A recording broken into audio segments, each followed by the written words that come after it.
नमस्कार, मैं हूं सत्यपाल और आप देख रहे हैं CWB हिंदी न्यूज। शक संवत 1946, विक्रम संवत 2082, आज चैत्र मास के शुक्ल पक्ष की सप्तमी तिथि और दिन शुक्रवार है। तदनुसार अंग्रेजी तारीख 4 अप्रैल सन 2025।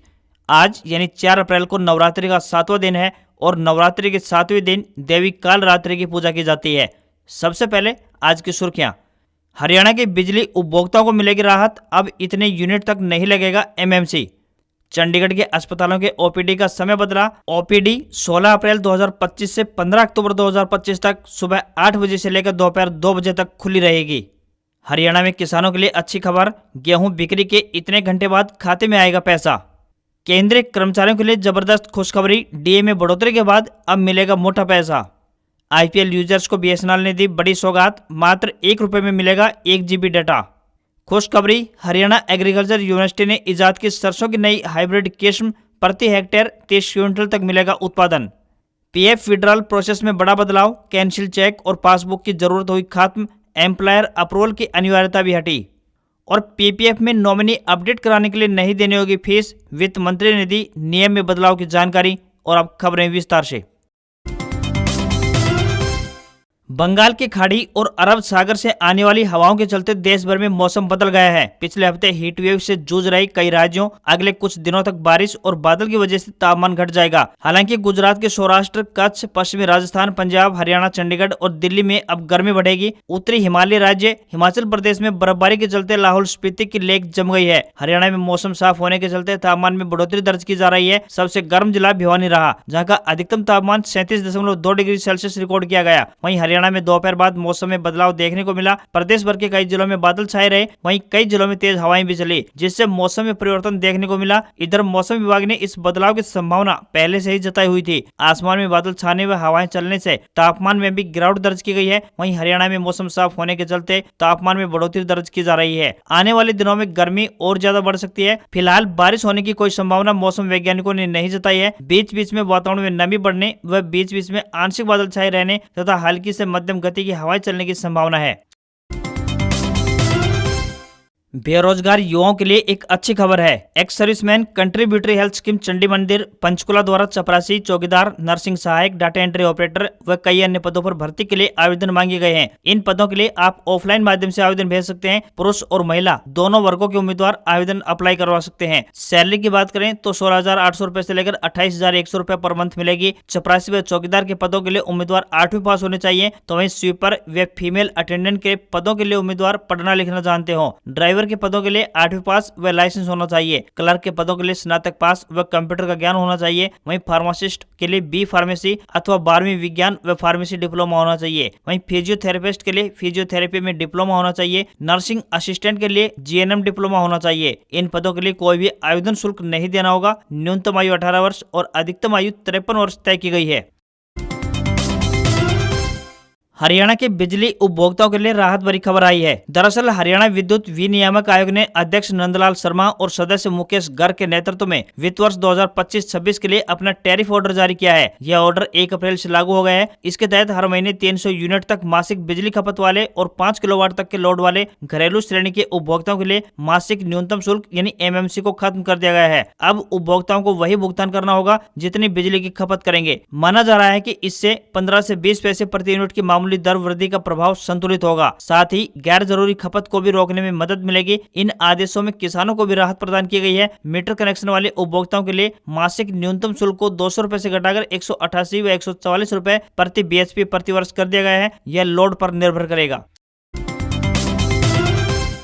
हरियाणा में 1 अप्रैल से गेहूं की सरकारी खरीद शुरू हो चुकी है। केंद्र सरकार द्वारा रबी सीजन में गेहूं का न्यूनतम समर्थन मूल्य यानी MSP 2,425 रुपए प्रति क्विंटल निर्धारित किया गया है। वहीं सरकारी खरीद के दौरान किसानों को राहत पहुंचाने के उद्देश्य से मंडियों में खरीद की समुचित व्यवस्था का सूबे की नायब सैनी सरकार ने दावा किया है। CM नायब सैनी ने मीडिया से बातचीत करते हुए कहा कि गेहूं की सरकारी खरीद को लेकर प्रदेश की अनाज मंडियों में पुख्ता इंतजाम किए गए हैं। मंडियों में गेहूं बिक्री के दौरान 48 से 72 घंटे के दौरान किसानों के बैंक खाते में DBT के माध्यम से उनकी फसल का पूरा पैसा ट्रांसफर कर दिया जाएगा। मंडियों में फसल लेकर आने वाले किसानों को किसी भी तरह की परेशानी नहीं आने दी जाएगी। मेरी फसल मेरा ब्यौरा पोर्टल पर रजिस्टर्ड किसानों की फसल को ही सरकारी रेट पर खरीदा जाएगा। मुख्यमंत्री ने कहा कि गेहूं खरीद के लिए सभी जिला अधिकारियों को पुख्ता प्रबंध करने के निर्देश जारी कर दिए गए हैं। मंडियों में बारदाने की उचित व्यवस्था के साथ साथ साफ सफाई व पेयजल की व्यवस्था पुख्ता करने के निर्देश दिए गए हैं। किसानों के लिए मंडी गेट पर टेंट लगाकर विश्राम करने की व्यवस्था की गई है। साथ ही किसानों के लिए विश्राम गृह का प्रबंध किया गया है। गर्मी सीजन को देखते हुए अतिरिक्त वाटर कूलर भी लगाए गए हैं। चौधरी चरण सिंह हरियाणा कृषि विश्वविद्यालय यानी HAU ने किसानों को एक और अच्छी खबर सुनाई है। गत 5 वर्षों में सरसों की 5 नई किस्में इजाद कर तेल उत्पादन बढ़ाने में महत्वपूर्ण भूमिका निभा चुके हरियाणा एग्रीकल्चर यूनिवर्सिटी ने सरसों की एक और नई किस्म विकसित की है। इस बार कृषि वैज्ञानिकों ने सरसों की हाइब्रिड किस्म RHH 2101 विकसित की है, जो कि बम्पर पैदावार के साथ साथ तेल उत्पादन में भी अन्य सभी किस्मों से बेहतर साबित होगी। हरियाणा एग्रीकल्चर यूनिवर्सिटी के कुलपति डॉक्टर BR काम्बोज ने बताया कि संस्थान द्वारा पहली बार हाइब्रिड सरसों की किस्म विकसित की गई है। भारतीय कृषि अनुसंधान परिषद यानी ICAR के प्रोजेक्ट के तहत विकसित यह किस्म प्रति हेक्टेयर 30 क्विंटल तक पैदावार देगी। मध्यम मोटे दाने वाली इस सरसों में 40% तेल की मात्रा रहेगी। उन्होंने बताया कि सिंचित क्षेत्र के लिए विकसित सरसों की यह किस्म 135 से 142 दिन में पककर तैयार हो जाएगी। इस किस्म को भिवानी जैसी रेतीली धरती में 2 से 3 सिंचाई और हिसार जींद जैसी मिट्टी में 1 सिंचाई की जरूरत पड़ेगी। उन्होंने बताया कि किसानों को अगले साल तक इस हाइब्रिड किस्म का बीज उपलब्ध करवा दिया जाएगा। संस्थान की ओर से इस किस्म के पर्याप्त बीज उत्पादन के लिए भरसक कोशिश की जा रही है। चंडीगढ़ व अन्य राज्यों की तर्ज पर अब हरियाणा में भी ई कुबेर यानी अर्बन कोऑपरेटिव बैंक लॉन्च होगा। प्रदेश में अंबाला से इसकी शुरुआत 15 अप्रैल से होने जा रही है। इसके बाद अन्य जिलों में भी इसे लॉन्च कर दिया जाएगा। इसके लिए ट्रेजरी के कर्मचारियों को ट्रेनिंग भी दिला दी गई है। ई कुबेर लॉन्च होने से ट्रेजरी और विभागों के बीच से बैंकों को हटा दिया जाएगा। विभाग से बिल जनरेट होने के बाद फिजिकल बिल ट्रेजरी और ट्रेजरी से ई कुबेर के जरिए सीधे रिजर्व बैंक से उसकी पेमेंट हो जाएगी। पहले फिजिकल बिल ट्रेजरी में आने के बाद ट्रेजरी उसका EPS यानी कि इलेक्ट्रॉनिक पेमेंट सिस्टम नंबर जारी करता था। फिर DDO की डोंगल से वेरीफाई करवाने के बाद ट्रेजरी के EPS को बैंक में देना पड़ता था और बैंक के माध्यम से बिल पास होता था। ई कुबेर लॉन्च होने से बैंक वाला सारा काम ट्रेजरी और रिजर्व बैंक ही करेगा। ट्रेजरी से ही बिल पास होंगे और ट्रेजरी से ही रुपए भी रिजर्व बैंक के माध्यम से सीधे संबंधित विभाग के खाते में भेज दिए जाएंगे। बैंकों के बीच से हटने के कारण सरकार को करोड़ों रुपए का सालाना लाभ भी होगा। इस बार गेहूं के सीजन में किसानों की जितनी भी पेमेंट होगी वह बैंक के माध्यम से न होकर ई कुबेर से ही होगी। ऐसे में कयास लगाए जा रहे हैं कि इस बार प्रदेश के किसानों को अपनी गेहूं की राशि का भुगतान जल्द मिल पाएगा। 15 अप्रैल से अंबाला प्रदेश का पहला ऐसा जिला बन जाएगा जहां ई कुबेर लॉन्च होगी। इसके बाद पूरे प्रदेश में इसे लागू कर दिया जाएगा। बैंक वाली सारी प्रक्रिया ट्रेजरी विभाग करेगा और पेमेंट सीधे रिजर्व बैंक के माध्यम से होगी।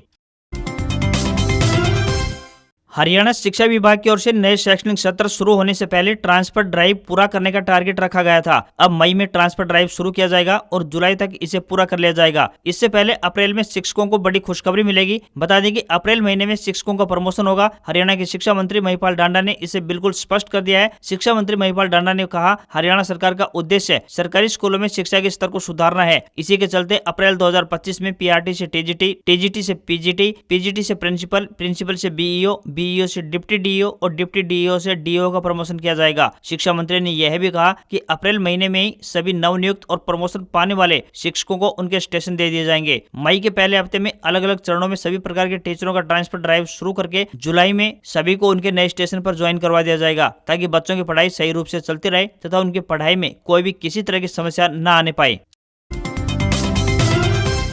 हरियाणा के झज्जर जिले में प्रशासन की ओर से परिवार पहचान पत्र यानी PPP में गलत तरीके से अधिक आय दर्ज करने वाले परिवारों की आय वेरिफिकेशन कर सुधार प्रक्रिया प्रारंभ कर दी गई है। प्रशासन की ओर से निर्देश जारी किए गए हैं कि नागरिक खुद ही अपनी ID में सही इनकम दर्ज करवाएं, ताकि प्रशासनिक कार्रवाई से आम नागरिक बच सकें। ADC सलोनी शर्मा ने कहा कि जिले में उन नागरिकों की आय की जाँच की जा रही है जिन्होंने अपनी आय को गलत रूप से बढ़ा चढ़ाकर दर्ज करवाया है। यह कार्य सरकार के दिशा निर्देशों के अनुरूप पूरी गंभीरता के साथ किया जा रहा है। ADC ने जानकारी दी कि यह प्रक्रिया भौतिक सत्यापन के आधार पर की जा रही है, जिसमें प्रशासन की टीमें परिवारों के सभी आय स्रोतों का मूल्यांकन कर रही है। उन्होंने बताया कि कुछ परिवारों ने गलत तरीके से अपनी वार्षिक आय को कम दिखाकर BPL यानी गरीबी रेखा से नीचे श्रेणी में अपना नाम दर्ज करवाया है। ऐसे परिवारों को चेतावनी दी गई है कि वे स्वयं 20 अप्रैल तक इस श्रेणी से बाहर हो जाएं। ऐसा न करने की स्थिति में उनके खिलाफ नियमानुसार कार्रवाई की जाएगी। हरियाणा में सड़क नेटवर्क को मजबूत करने की दिशा में निरंतर यानी लगातार प्रयास किए जा रहे हैं। इसी कड़ी में दिल्ली से सटे झज्जर के बहादुरगढ़ में विकास कार्यों को रफ्तार देते हुए टूटी हुई सड़कों की जीर्णोद्धार की प्रक्रिया प्रारंभ कर दी गई है। विधायक राजेश जून ने सड़क निर्माण करने वाले ठेकेदारों को बढ़िया सामग्री इस्तेमाल करने के निर्देश जारी किए ताकि सड़क की मजबूती बनी रहे और लोगों को लंबे समय तक इसका लाभ मिलता रहे। उन्होंने कहा कि मुख्यमंत्री नायब सिंह सैनी के साथ कदम ताल मिलाते हुए बहादुरगढ़ शहर में विकास कार्यों की झड़ी लगाई जाएगी। शहर में साफ सफाई, बढ़िया सड़कें, बेहतर शिविर व्यवस्था, साफ पानी, यातायात और मेडिकल सुविधाएं आदि के समुचित इंतजाम किए जाएंगे। राजेश जून ने कहा कि बहादुरगढ़ विधानसभा क्षेत्र की सड़कों की तस्वीर बदलने जा रही है। इस महीने ज्यादातर सड़कों की मरम्मत करते हुए उन्हें चकाचक कर दिया जाएगा। जल्द ही शहर के अंदर और बाहर टूटी हुई सड़कों का निर्माण कार्य शुरू होगा। उन्होंने तमाम विभागों के अधिकारियों और ठेकेदारों को गुणवत्तापूर्वक कार्य करने के निर्देश दिए हैं और निर्माण कार्य में किसी भी तरह की कोताही बरतने पर कड़ी कार्रवाई करवाने के लिए चेतावनी भी दी है। अगर आप भी सरकारी टेलीकॉम कंपनी BSNL के ग्राहक हैं तो आज की ये खबर आपके लिए काम की हो सकती है। जैसा कि आपको पता है कि BSNL की तरफ से पिछले कुछ समय से कई शानदार रिचार्ज प्लान लॉन्च किए जा रहे हैं। इसी दिशा में अब BSNL ने 251 रुपए का एक प्रीपेड प्लान लॉन्च किया है। इस प्लान की सबसे खास बात यह है कि इसमें यूजर्स को 1 रुपए में 1 GB डाटा का लाभ मिलने वाला है। 251 रुपए वाले BSNL के डाटा वाउचर प्लान के बारे में बातचीत की जाए तो यह प्लान उन लोगों के लिए है जो अपने स्मार्टफोन पर IPL 2025 और अन्य चीजों को स्ट्रीम करने के लिए अधिक डाटा की आवश्यकता महसूस करते हैं। BSNL के इस प्लान में मिलने वाले बेनिफिट्स एकदम शानदार हैं। यूजर्स को इस प्लान में 251 GB गैर यूजेस डाटा मिलता है। BSNL के इस प्लान में डाटा वाउचर की वैलिडिटी 60 दिनों की है। यह प्लान हैवी डाटा यूजर्स के लिए एकदम बेहतरीन विकल्प साबित होने वाला है। केंद्र सरकार ने वित्त वर्ष की शुरुआत से पहले ही केंद्रीय कर्मचारियों की महंगाई भत्ते यानी DA में 2% की बढ़ोतरी का तोहफा दिया है। अब DA बढ़कर 55% हो गया है। इससे पहले अक्टूबर 2024 में भी DA को 50% से बढ़ाकर 53% किया गया था। इस फैसले से कर्मचारियों के वेतन और पेंशन भोगियों के पेंशन में बढ़ोतरी होगी। यह वृद्धि 1 जनवरी 2025 से लागू होगी। पेंशन भोगियों और कर्मचारियों को इस वृद्धि के तहत बीते महीनों का एरियर भी मिलेगा। सरकार के अधीन काम करने वाले लाखों कर्मचारियों और पेंशन भोगियों को अप्रैल के वेतन के साथ जनवरी, फरवरी और मार्च के महीने का एरियर भी प्रदान किया जाएगा। गौरतलब है कि सरकार द्वारा साल में 2 बार महंगाई भत्ते में बढ़ोतरी की जाती है। पहली बढ़ोतरी 1 जनवरी को और दूसरी 1 जुलाई को प्रभावी मानी जाती है।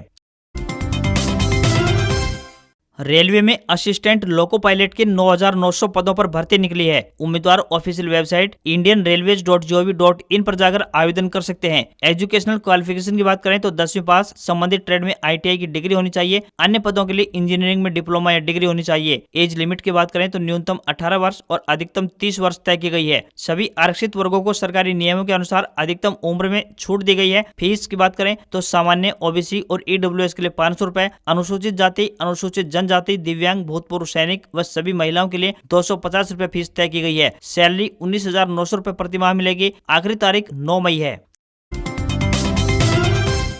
एम्प्लॉइज प्रोविडेंट फंड ऑर्गेनाइजेशन यानी EPFO ने PF अकाउंट की क्लेम सेटलमेंट प्रक्रिया में बदलाव किया है। कर्मचारियों को अब पैसे निकालते समय नाम वेरीफाई कराने के लिए कैंसिल चेक या फिर बैंक पासबुक की इमेज अपलोड करने की जरूरत नहीं पड़ेगी। इसके साथ ही PF अकाउंट खोलते समय UAN में बैंक सीडिंग प्रक्रिया से एम्प्लॉयर के अप्रूवल को भी हटा दिया गया है। EPFO मेंबर अब आधार, OTP के जरिए बैंक अकाउंट नंबर और IFSC कोड वेरीफाई कर सकेंगे। श्रम एवं रोजगार मंत्री मनसुख मांडविया ने गुरुवार को एक्स पोस्ट के जरिए नए बदलावों की जानकारी दी है। चाइनीज मोबाइल मैन्युफैक्चरर आईटेल ने 3 अप्रैल को अपना feature phone king signal launch कर दिया है। फोन को खास रिमोट एरिया के लिए बनाया गया है। इसमें सिग्नल बूस्टर टेक्नोलॉजी दी गई है जो कि 62% फास्ट नेटवर्क कनेक्टिविटी प्रदान करती है। इसके साथ ही फोन में 33 दिन की स्टैंड बाई बैटरी दी गई है। फोन में triple SIM spot, auto call recording और -40 डिग्री सेल्सियस से 70 डिग्री सेल्सियस तक टेम्परेचर रेसिस्टेंस जैसे फीचर्स प्रदान किए गए हैं। भारतीय बाजार में इसकी कीमत 1399 रुपए रखी गई है। फोन 13 महीने की वारंटी और 111 दिनों तक फ्री रिप्लेसमेंट गारंटी के साथ लॉन्च किया गया है। आईटेल ने किंग सिग्नल फोन को कमजोर नेटवर्क वाले इलाकों के लिए डिजाइन किया गया है। इसमें सिग्नल बूस्टर टेक्नोलॉजी का यूज किया गया है। कंपनी का दावा है कि यह फोन दूसरे ब्रांड्स के मुकाबले 62% तेज कनेक्टिविटी देता है और कम सिग्नल में भी 510% लंबी कॉल ड्यूरेशन ऑफर करता है। भारतीय शेयर बाजार में गिरावट देखने को मिली। सेंसेक्स 322 अंक की गिरावट के साथ 76,295 के स्तर पर बंद हुआ। वहीं निफ्टी में भी 82 अंक की गिरावट देखने को मिली और ये 23,250 के स्तर पर बंद हुआ। सेंसेक्स के 30 शेयर में से 18 में गिरावट और 12 में तेजी देखने को मिली। आईटी, ऑटो और बैंकिंग शेयर्स में अधिक गिरावट रही। टीसीएस, एचसीएल टेक और टेक महिंद्रा के शेयर करीब 4% तक टूटे। वहीं पावर और फार्मा के शेयर में बढ़त देखने को मिली। सोना 651 रुपए गिरकर 90,345 रुपए प्रति 10 ग्राम के स्तर पर बंद हुआ। तो वहीं चांदी के दाम में गिरावट रही और 1 किलोग्राम चांदी की कीमत 3,579 रुपए गिरकर 95,957 रुपए प्रति किलो पहुंच गई है। दिल्ली में 10 ग्राम 22 कैरेट सोने की कीमत 85,750 रुपए और 10 ग्राम के 24 कैरेट सोने की कीमत 93,530 रुपए पहुंच गई है। आज खबरों में इतना ही। देखते रहिए आपका अपना हरियाणा का सबसे बेहतरीन news channel CWB Hindi news. नमस्कार। इसी आशा के साथ आपका दिन शुभ रहे।